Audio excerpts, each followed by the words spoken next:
우리가 잠언 말씀을 통해서 지혜에 대해서 나누고 있는데, 지혜라고 하는 것은 세상을 온전하게 살아가게 하는 능력이라고 말씀을 드렸습니다. 그런데 이 지혜는 사람에게서 오는 것이 아니고 하나님이 주시는 것임을 말씀해 주십니다. 잠언 9장 10절을 보시면 여호와를 경외하는 것이 지혜의 근본이요 거룩하신 자를 아는 것이 명철이니라, 그렇게 말씀을 합니다. 지혜가 어디에서 온다고 말씀을 합니까? 하나님을 경외할 때 주시는 축복이라고 말씀을 합니다. 여기 하나님을 경외한다는 것은 무엇을 말합니까? 원래 의미는 두려워한다는 뜻입니다. 하나님을 두려워한다는 뜻인데 그냥 무서워한다는 의미가 아니고 정말 지극히 존경하고 높인다, 그런 의미가 있습니다. 정말 하나님을 경외할 때에 주시는 축복이 지혜라는 것입니다. 그러므로 누가 세상을 지혜롭게 살 수 있겠습니까? 세상에서 학문을 많이 배웠다고 지혜로운 것도 아니고요. 세상에서 지위를 가지고 있다고 지혜로운 것도 아니고요. 세상에는 많은 재물을 가지고 있다고 지혜로운 것도 아닙니다. 참된 지혜는 어디에서 오는가? 하나님이 주시는 축복인 것을 여러분 분명히 믿으시기를 바랍니다. 지혜로운 것의 반대는 어떤 것입니까? 어리석은 것, 미련한 것이지 않습니까? 그래서 오늘 성경 말씀은 이 미련한 자의 모습을 통해서 반대로 누가 정말 지혜로운 사람인가를 가르쳐 주시는데, 오늘 말씀을 통해서 참으로 지혜로운 삶이 무엇인지를 생각하면서 은혜를 좀 나누어 보려고 합니다. 오늘 15절인데 함께 봉독합니다. 미련한 자는 자기 행위를 바른 줄로 여기나 지혜로운 자는 권고를 듣느니라. 아멘. 미련한 사람은 자기 행위를 바른 줄로 여긴다, 그렇게 말합니다. 자기가 생각하고 말하고 행동하는 것이 옳다고 생각을 합니다. 그래서 그런 사람들은 어떻습니까? 다른 사람들의 말을 듣지를 않습니다. 그리고 자기 고집만을 내세우게 되는데 그가 미련한 사람이라고 말씀해 줍니다. 그런데 더 문제는 무엇이냐면 사람들의 말만 듣지 않는 것이 아니고 믿음을 가지고 있다고 말하지만 하나님의 말씀도 무시한다는 것입니다. 하나님의 말씀도 듣지 않고 자기 생각과 욕심대로 살아갑니다. 자기 주장이, 자기 생각이 옳다고 주장한다, 그런 얘기입니다. 그런데 반대로 지혜로운 사람은 어떤 사람입니까? 권고를 듣는다고 말합니다. 이 권고라고 하는 것은 다른 사람들의 조언을 말하기도 하지만 더 궁극적인 것은 하나님의 말씀을 말하는 것입니다. 하나님의 말씀을 듣는 사람, 그 말씀이 자신을 향한 말씀으로 받아들이는 사람, 그 말씀에 순종하는 사람이 진정 지혜로운 사람이라고 말씀해 주고 있습니다. 그러므로 우리가 어떻게 살아가야 되겠습니까? 만약에 우리가 하나님의 말씀에 대해서 무관심하고 무시한다면 어리석은 사람입니다. 그러나 늘 말씀 앞에 엎드리고 말씀을 통해 주님의 뜻을 깨닫고요, 그 뜻대로 살려갈 때에 우리가 진정 지혜로운 사람이 될 수 있다는 것을 믿으시기를 바랍니다. 왜냐하면 우리에게 주시는 그 지혜는 하나님의 말씀을 통해 하나님이 가르쳐 주시는 것이기 때문입니다.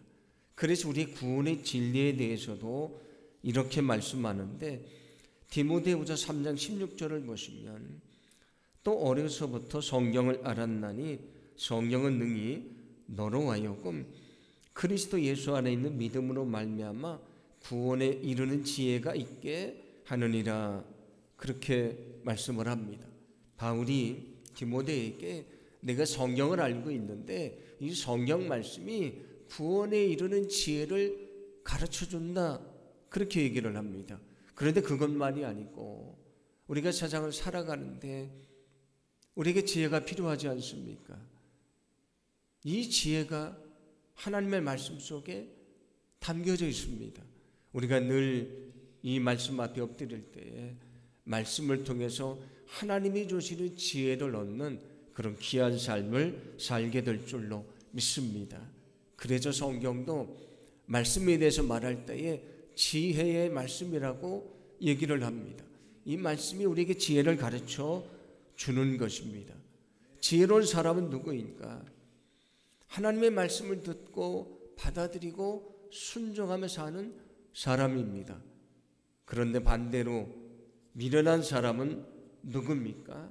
오늘 성경은 하나님의 말씀을 무시하는 사람이 미련한 사람이라고 말씀해 줍니다. 여러분, 하나님의 말씀을 무시하는 사람이 미련한 사람인 것을 기억하시기를 바랍니다. 이스라엘 백성들이 하나님의 말씀을 받았지 않습니까? 가나안 땅에 들어가서 그 말씀대로 살라고 했는데 그 말씀을 무시합니다. 어떻게 됐습니까? 나라가 멸망당하고 성전도 무너지고 성벽도 무너지고 사람들이 포로로 잡혀가지 않습니까? 그게 어리석은 것입니다. 오늘 말씀은 우리에게 하나님의 말씀을 듣고 그 말씀을 나를 향한 말씀으로 받아들이고 순종하는 자가 진정 지혜로운 사람인 것을 말씀해 주십니다.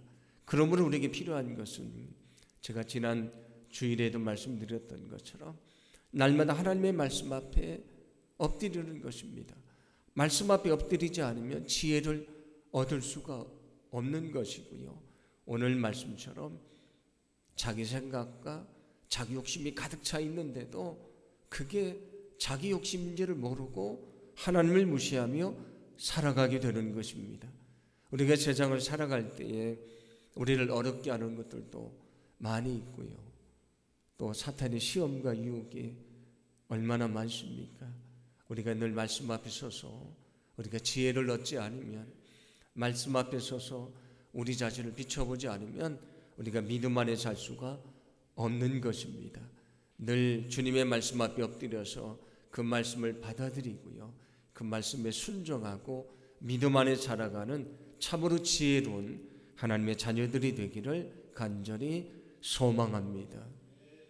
우리가 앞에서도 여러 번 말의 영향력에 대해서 말씀을 나눴는데, 우리의 입을 통해서 말이 나오는데, 입이라는 것이 우리의 몸에 비하면 아주 작은 것이지만 이 한마디가 사람을 죽이기도 하고 살리기도 한다고 말씀드리지 않았습니까?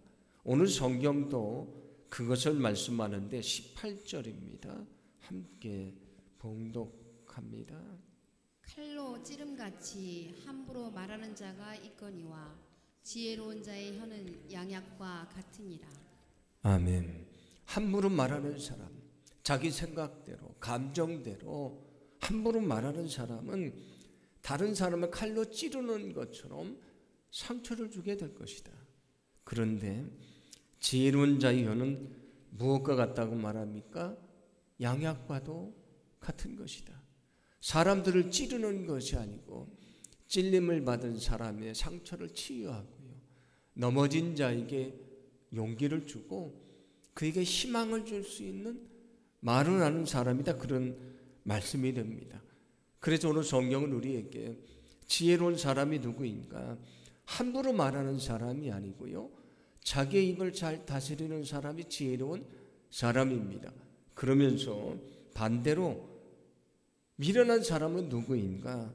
자기의 입을 잘 다스리지 못하는 사람이 미련한 사람인 것을 말씀해 줍니다. 자기의 입을 잘 다스리지 못하는 사람이 참으로 미련한 사람인 것을 우리가 잊지 않기를 간절히 소망합니다. 왜냐하면 우리가 말 한마디가 사람을 넘어지게도 하고요, 말 한마디가 사람을 일으켜 세우기도 하기 때문입니다. 관계가 좋았는데 말 한마디가 그 관계를 깨트리고요, 그 관계를 회복하기 위해서 얼마나 우리가 많은 노력을 해야 되는지 우리는 잘 알고 있지 않습니까? 여기 항아리가 있다면 항아리를 툭 치면 깨지게 됩니다. 우리의 말 한마디가 항아리를 깨치는 것처럼 관계를 깨트리고요, 사람들에게 상처를 줄 수 있다, 그런 얘기입니다. 그래서 16절은 이어서 말씀을 합니다. 미련한 자는 당장 분노를 나타내거니와 슬기로운 자는 수욕을 참느니라. 미련한 사람은 누굽니까? 화가 난다고, 분노가 난다고 말하는 사람을 말합니다. 자기 감정대로 말하는 사람이 미련한 사람이다. 세상에 돌이킬 수 없는 것 세 가지가 있다고 말하지 않습니까? 하나는 흘러간 시간, 그 시간 속에 주어졌던 기회가 있는데 그것은 다시 돌아오지 않는다. 두 번째는 화를 떠난 화살이라고 얘기를 합니다. 이미 떠났으면 돌이킬 수가 없는 것이지 않습니까? 세 번째는 뭐냐면 내뱉어진 말이라고 얘기를 합니다. 마치 쏟은 물을 다시 담을 수 없는 것처럼 이미 우리가 한 말은 돌이킬 수가 없는 것입니다. 내가 어떤 사람에게 실수를 해서 그에게 상처를 주고 아픔을 줬는데 내가 본의가 아니라고, 그게 내 뜻이 아니라고, 오해하지 말라고 그에게 가서 아무리 설명을 해도 그 마음이 열리지 않을 때가 얼마나 많습니까? 그래서 말 한마디 때문에 우리가 후회할 때가 많지 않습니까? 그래서 우리는 그냥 말해서는 안 되는 것이고요, 감정대로 말해서 안 되는 것입니다. 늘 우리는 말할 때에 주님이 원하시는 뜻이 무엇인지를 생각하고 우리가 믿음으로 말하고 우리가 거룩하게 말하고 우리의 말을 통해서 하나님의 영광을 드러내기를 간절히 소망합니다. 근데 지혜로운 사람은 어떤 사람이라고 말씀을 합니까? 수욕을 참는다고 말합니다. 모욕을 당했습니다. 화가 났고요, 분노가 치밀어 오르는데 그것을 참고 인내하는 사람이 지혜로운 사람입니다. 그는 자기 감정대로 말하지 않습니다. 화가 나지만, 분노가 치밀어 오르지만 자기를 잘 다스리고요, 그리고 말을 하더라도 이런 절제된 말, 그리고 정제된 말을 하게 되지 않습니까? 그가 지혜로운 사람이라고 말씀을 합니다. 오늘 말씀은 우리에게 우리가 말 한마디로 사람에게 상처를 줄 수도 있고요, 말 한마디로 그의 상처를 치유할 수 있다고 말씀해 주십니다. 그러므로 소망하기는 우리가 우리의 감정대로 말하는 미련한 사람이 아니고요, 늘 하나님의 뜻을 찾고 우리의 감정을 다 다스리고 주님의 뜻 안에서 말하는 진정 지혜로운 사람이 되기를 간절히 소망합니다. 오늘 19절도 이렇게 말씀을 합니다. 함께 봉독합니다. 진실한 입술은 영원히 보존되거니와 거짓 혀는 잠시 동안만 있을 뿐이니라. 아멘. 진실한 입술은 영원히 보존된다. 이 말씀은 정말 진실하게 말하는 사람은 사람들이 끝까지 그를 신뢰하고 믿는다, 그런 얘기입니다. 그런데 거짓 혀는 사람들이 왜 거짓말을 합니까? 자기 잘못을 감추려고 거짓말을 하지 않습니까? 그런데 거짓은 금방 드러나게 되어 있습니다. 잠시 동안만 있을 뿐이다. 거짓말은 반드시 드러나게 된다고 말씀해 줍니다. 여러분, 지혜로운 사람은 누구입니까? 자기 입을 잘 다스리는 사람입니다. 아무리 많은 것을 배우고 세상에서 많은 것을 가지고 있고 능력이 있어도요, 그가 말 한마디 때문에 무너지게 되는 것입니다. 소망하기는 늘 우리가 주님의 말씀 앞에 엎드려서 말씀을 통해서 주님의 지혜를 배우기를 간절히 원합니다. 그래서 우리의 욕심이나 우리의 감정대로 말하는 미련한 사람이 아니고요, 주님의 뜻에 따라 말함을 통해서 사람들의 상처를 치유하고 그들에게 용기를 주고 넘어진 자를 일으켜 세우고요, 또 갈라진 사람들을 하나로 만드는 거룩한 일을 이룰 수 있는 저와 여러분의 삶이 되기를 간절히 소망합니다. 오늘 23절은 또 이렇게 말씀을 하는데 슬기로운 자는 지식을 감추어도 미련한 자의 마음은 미련한 것을 전파하느니라. 아멘. 슬기로운 사람이 누구인가? 지식을 감춘다고 말합니다. 모르는 게 아니고요. 알고 있습니다. 그런데 자기 지식을 자랑하지 않는다. 그런 얘기입니다. 그는 어떤 사람입니까? 교만하지 않은 겸손한 사람을 말합니다. 근데 미련한 사람은 어떻습니까? 마음에 미련한 것을 전파한다. 자기가 많은 것을 알고 있는 것처럼 그 지식을 자랑하고요. 어떤 때는 자기가 알고 있는 것보다 플러스를 해서 자기 지식을 더 과대 포장해서 자랑하지 않습니까? 정말 대단한 사람 같고 많은 것을 아는 것 같은데 시간이 지나면 어떻습니까? 그가 알고 있는 것이 진실이 아니고요. 헛된 것임을 알게 되지 않습니까? 그래서 오늘 성경은 누가 지혜로운 사람인가? 자기를 자랑하지 않는 겸손한 사람이라고 말씀을 합니다. 반대로 미련한 사람은 누굽니까? 자신을 자랑하는 교만한 사람이 미련한 사람입니다. 여러분, 결코 우리가 우리 자신을 자랑하는 교만한 미련한 사람이 되지 않기를 간절히 원합니다. 우리를 넘어지게 하는 것은 교만이라고 말씀하지 않습니까? 잠언 16장 18절입니다. 함께 봉독합니다. 교만은 패망의 선봉이요 거만한 마음은 넘어짐의 앞잡이니라. 아멘. 우리를 넘어지게 하는 것은 교만한 것입니다. 나는 많이 알고 있다. 나는 아주 믿음이 좋다. 나는 능력을 가지고 있다. 자기를 과신하고 교만한 사람이 넘어지게 되어 있습니다. 그런데 제가 말씀드렸던 것처럼 이미 주님 앞에 납작 엎드린 사람은 넘어질 수 없습니다. 이미 그는 주님 앞에 엎드려서 넘어질 수가 없는 것입니다. 성경도 스스로 섰다고 생각하는 사람은 넘어질까 조심하라고 말씀하지 않습니까? 내가 섰다고 생각하는 사람, 내가 능력이 많다고, 나는 믿음이 있다고, 나는 틀림없다고, 나는 많은 것을 알고 있다고 자랑하는 사람이 넘어지게 되어 있습니다. 소망하기는 우리가 늘 주님 앞에 겸손히 엎드려서 우리가 겸손히 우리 자신의 연약함을 인정하고요, 늘 주님을 의지하는 믿음의 삶을 살기를 간절히 소망합니다. 그 마음이 누구의 마음입니까? 예수님의 마음이지 않습니까? 온유하고 겸손한 예수님의 마음입니다. 소망하기는 우리가 그 예수님의 그 마음을 품고요, 정말 겸손하게 늘 주의 말씀을 듣고 말씀을 따라서 믿음 안에 살아가는 하나님의 자녀들이 다 되기를 간절히 소망합니다. 오늘 24절을 보시면 이렇게 말씀을 합니다. 제가 봉독해 드립니다.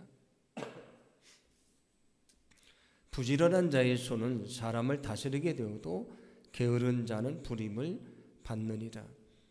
부지런한 사람은 사람들을 다스리는 사람이 되지만 게으른 사람은 사람에게 종처럼 불임을 받게 될 것이다 말씀을 합니다.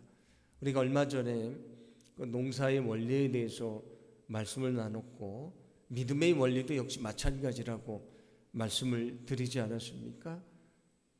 우리가 심은 대로 걷게 된다는 것이 농사의 원리고요, 또 믿음의 원리가 되지 않습니까? 우리는 하나님의 축복을 기대하고 늘 모든 것이 잘 되기를 기대하며 살아가지 않습니까?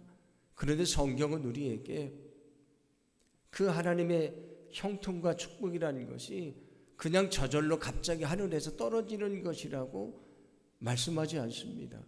그렇게 말씀하지 않고요, 시편 128편 1절과 2절을 보시면 이렇게 말씀합니다. 함께 봉독합니다. 여호와를 경외하며 그의 길을 걷는 자마다 복이 있도다. 내가 네 손이 수고한 대로 먹을 것이라. 내가 복되고 형통하리로다. 아멘. 내가 복되고 형통할 것이다. 우리가 다 기대하는 것이지 않습니까? 내가 복되고 형통할 것이다. 그런데 어떻게 그가 복되고 형통하게 됩니까? 하나님을 경외해라. 우리가 정말 험한 세상에서 믿음을 가지고 하나님을 경외하며 산다는 것이 쉽습니까? 그렇지 않습니다. 우리에게 많은 유혹이 찾아오고요. 우리의 믿음이 흔들릴 때가 얼마나 많습니까? 그의 길을 걷는 자마다 복이 있다고 말씀을 하는데 우리가 주님의 뜻을 따라 사는 길이 쉽습니까? 그렇지 않습니다.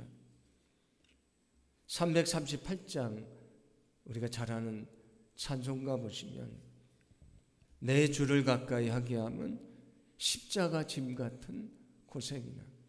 제가 처음에 예수님을 믿게 됐을 때 이 말씀이 이해가 안 됐습니다. 내 주를 가까이 하면 왜 고생입니까? 행복해야죠. 편안해야죠. 근데 성경 우리가 찬양할 때 뭐라고 찬양합니까? 내 주를 가까이 하게 하면 십자가 짐 같은 고생이다. 제가 더 믿음을 알게 되고 믿음이 성숙해졌을 때 알게 됐습니다. 정말 주님을 따른다는 것, 가까이 하는 것은 쉬운 것이 아닙니다. 그것이 십자가를 지는 것과도 같은 고난을 이겨내며 살아가는 것입니다. 그렇지 않으면 하나님의 역사를 이룰 수도 없고요. 주의 사명도 감당할 수가 없는 것입니다. 이어서 뭐라고 말합니까? 내가 내 손이 수고한 대로 먹을 것이다. 내가 일하지 않아도, 내가 땀 흘리지 않아도 열매를 얻는다 말하지 않습니다. 내가 수고한 대로 열매를 얻게 될 것이다. 내가 수고한 만큼 열매를 얻는다. 성경은 우리에게 복을 주시고 형통케 하신다고 말씀하지만 그게 그냥 아무것도 안 하고 가만히 있을 때에 하늘에서 떨어지는 것이라고 말하지 않습니다. 믿음을 지키려고 애를 쓰고요. 주님의 말씀에 따라 살아가려고 때로는 눈물 흘리며 그 길을 가고요. 힘들고 어렵지만 인내하며 우리가 땀 흘릴 때에 내가 형통하고 복되게 될 것이다. 이게 성경의 말씀입니다. 그러므로 소망하기는 주님이 우리에게 많은 것을, 좋은 것을 주기를 준비해 놓으셨는데 믿음 안에 열심을 다해 사는 자가 그것을 얻을 수 있습니다. 여러분, 우리가 늘 주님 앞에 엎드려서 열심으로 주의 뜻을 위해 헌신하고요. 그 말씀대로 살아가기를 간절히 원합니다. 그때 정말 주님의 말씀하신 대로 우리의 손이 수고한 대로 먹는 하나님의 귀한 축복이 있게 될 줄로 믿습니다. 오늘 성경은 그 게으른 사람, 그들을 미련한 자라고 말하면서 이렇게 말씀을 하는데 오늘 27절입니다. 게으른 자는 그 잡을 것도 사냥하지 아니하나니 사람의 부귀는 부지런한 것이니라. 아멘. 게으른 사람은 우리가 사냥을 해야 먹을 것을 얻게 되는데 사냥도 하지 않고 먹을 것을 얻으려고 한다. 그렇게 얘기를 합니다. 그런데 여러분에게 성경을 보시면 보통 그 아래에 이렇게 주석을 달아놓는 경우가 있는데 오늘 이 성경도 어떻게 되어 있냐면 여러분에게 성경의 아래를 보시면 이렇게 번역할 수 있다고도 적어놨는데 뭐라고 되어 있냐면 사냥한 것도 굽지 않는다. 그렇게 번역할 수 있다라고 얘기를 합니다. 사냥을 해서 고기를 얻게 됐는데 그걸 구워야 먹지 않습니까? 굽지도 않으면 먹을 수가 없는 것이다. 수고도 하지 않고 열매를 얻으려고 하는 사람은 어리석은 사람이라고 말씀해 주십니다. 그러므로 지혜로운 사람은 어떤 사람입니까? 하나님을 잘 섬기고 부지런히 믿음 안에 살아가는 사람입니다. 반대로 미련한 사람은 누구입니까? 수고하지도 않고 열매를 얻으려는 사람이 미련한 사람입니다. 여러분, 결코 우리가 수고도 하지 않고 열매를 얻으려고 하는 미련한 사람이 되지 않기를 간절히 원합니다. 소망하기는 늘 믿음을 지키며 살려고 애를 쓰고요. 주의 말씀대로 따라 살아가려고 애를 쓰고 우리에게 주어진 사명이 있지 않습니까? 그 사명을 위해서 우리가 더 열심을 내게 되기를 간절히 원합니다. 그래서 로마서 12장 11절을 보시면 이렇게 말씀을 합니다. 함께 봉독합니다. 부지런하여 게으르지 말고 열심을 품고 주를 섬기라. 아멘. 부지런하고 게으르지 말고 열심을 품고 주님을 섬기십시오. 여러분은 게으르게 살아가지 마십시오. 부지런히 열심히 하나님을 섬기고요. 부지런히 열심히 주님의 사명을 감당하십시오. 그것이 주님이 원하시는 모습이라고 말씀을 합니다. 우리가 언젠가 주님의 부르심을 받게 될 것인데 그때 우리가 악하고 게으른 종이라고 책망을 받는 것이 아니고요. 착하고 충성된 종이라고 칭찬을 얻는 그런 귀한 축복이 있기를 간절히 원합니다. 우리가 이 땅에서 정말 믿음 안에 살아갈 때에 이 땅에서도 우리의 삶 속에 놀라운 축복을 주시고요. 우리가 주님의 나라에 이르렀을 때에 잘했다고 칭찬받는 하나님의 귀한 영광을 얻게 될 줄로 믿습니다. 잠언은 계속해서 지혜를 가르쳐 줍니다. 그런데 그 지혜는 우리에게서 나오는 것이 아닙니다. 하나님이 주시는 축복입니다. 늘 우리가 이 지혜의 말씀, 하나님 말씀 앞에 엎드려서 말씀을 읽고 묵상하고 기억하고 순종하며 살아가면서 정말 이 말씀이 내 삶의 지혜가 되게 하고요. 능력이 되게 해서 우리가 험한 세상, 여러 가지 어려움이 많은 이 세상, 또 우리를 시험하는 것들이 많은 이 세상, 우리가 온전한 믿음으로 살아가게 되기를 간절히 원합니다. 우리가 늘 주님의 말씀 앞에 엎드릴 때에 그런 믿음의 삶을 살 수 있도록 우리를 축복해 주실 줄로 믿습니다. 이 시간 오늘 말씀을 기억하며 우리가